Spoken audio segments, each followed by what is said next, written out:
Bonjour tout le monde, j'espère que vous portez bien, c'est Teresa, j'espère que vous allez bien en cette belle journée du mois de mai.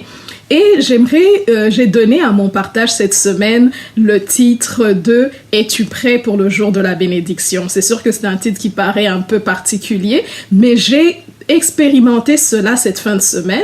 En tout cas, pour ceux qui ne le savent pas, je travaille à temps plein et puis je suis certains cours, ce qui fait que je suis quasiment tout le temps en mode actif et gloire à Dieu, même durant le confinement, dont je continue à travailler à temps plein et à suivre des cours. Mais ce qui se passe, c'est que la semaine passée, j'ai remis mon dernier travail de cette session.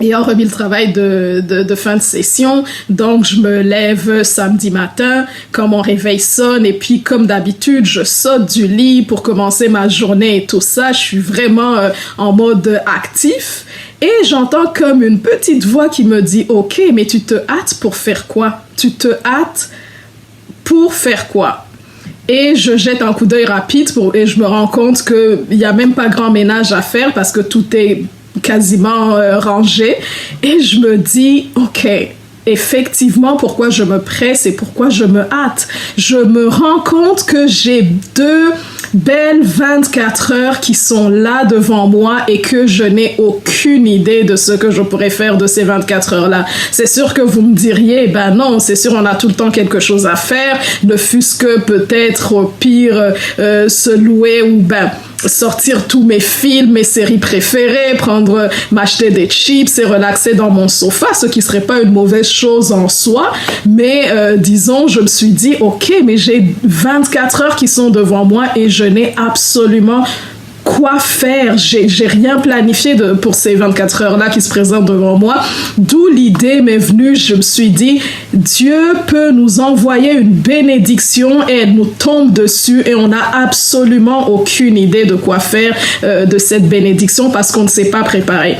Et ça m'a ramené dans la parole de Dieu, dans Juge 13, on voit un homme qui s'appelle Manoah et lui et sa femme, la Bible nous dit qu'elle était stérile. Il y a l'ange de Dieu qui se présente devant sa femme et lui dit écoute, tu vas être enceinte et il faudra te comporter de telle et telle façon par rapport à ta grossesse et à l'enfant qui va naître. Et j'ai beaucoup aimé la sagesse de cet homme-là dans cette histoire-là parce que Manoah, quand sa femme lui apprend la nouvelle, il s'en va, il pose la question à l'ange quand l'ange revient les visiter une deuxième fois. Il dit, comment veux-tu que nous nous comportions lorsque la bénédiction sera entre nos mains? Comment veux-tu que nous nous comportions lorsque le bébé sera là? Comment veux-tu qu'on gère cette bénédiction? Et ça m'a fait réaliser cette fin de semaine parce que après, au lieu de me hâter, je me suis assise et j'ai commencé à parler à Dieu et j'ai dit, Seigneur, parle-moi. J'ai réalisé que il faut toujours avoir un rêve. Il faut toujours avoir des projets. Et la Bible nous dit dans Habakkuk, le livre d'Habakkuk, dans l'Ancien Testament, je pense le chapitre 2, la Bible nous dit, écris la vision et lis-la couramment. On a le droit et je dirais on a même le devoir, c'est même judicieux, on a le devoir de rêver sa vie. On a le devoir, comme l'expression qui dit, c'est plus un anglicisme, mais je pense l'expression qui dit de voir grand. On peut vivre tous les jours, on peut être conditionné et avoir tout le temps les mêmes activités et se dire qu'on est en train de progresser alors qu'on est juste en train de vivre le conditionnement. Et c'est sûr que nos rêves, la Bible aussi nous dit que, en tout cas la Bible dit, je pense dans le livre d'Ecclésiaste, que la course n'est pas au plus agile, ni la victoire dans le combat au plus vaillant, et que tout dépend des temps et des circonstances. C'est sûr que lorsqu'on présente nos projets devant Dieu, c'est lui qui va décider ce qui va s'accomplir ou pas, et certainement que s'il nous emmène sur un autre chemin, c'est certainement parce qu'il a quelque chose de plus bon pour nous. Mais nous, personnellement, nous devons avoir un projet, nous devons avoir un rêve et l'écrire et la lire couramment, comme dit la parole de Dieu. Écris la vision et lis-la couramment. Quand tu la lis couramment, c'est pour te rappeler que est-ce que je suis en train de progresser? Est-ce que les actions que je suis en train de poser aujourd'hui m'emmènent plus vers ma vision, m'emmènent plus vers ce projet-là? Ou est-ce que je suis en train de m'en écarter? Et puis, est-ce que si je m'en écarte, est-ce que c'est pour le mieux ou bien pour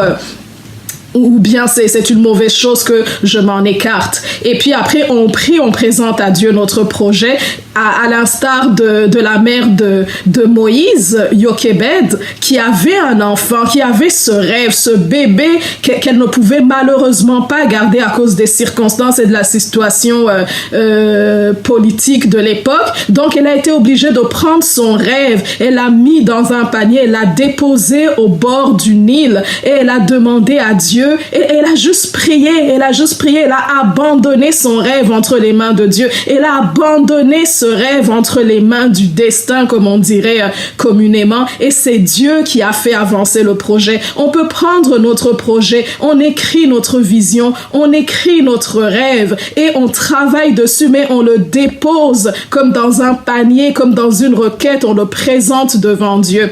Et je vais vous laisser avec cette parole de Ignace de Loyola qui dit « Prie comme si tout dépendait de Dieu et agis, travaille comme si tout dépendait de toi. » Prie comme si tout dépendait de Dieu et agis comme si tout dépendait de toi.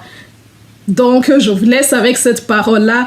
Et une vision et un rêve, peu importe ton âge, et une vision et un rêve, et travaille jour après jour afin d'arriver finalement dans 5 ans, dans 2 ans, dans 1 mois, dans quelques années et voir le projet, voir ton rêve se réaliser. Que Dieu vous bénisse et que Dieu vous garde et il faut pas s'ennuyer durant le confinement. Et si tu as une vision, si tu as un rêve, tu ne peux juste pas t'ennuyer et même si les vents contraires viendraient, tu saurais quand même, tu resterais fort parce que tu serais en train de travailler, lire la vision ou le rêve que tu portes dans ton cœur. Que Dieu te bénisse et que Dieu te garde. C'est Teresa. Bonne semaine. Bye.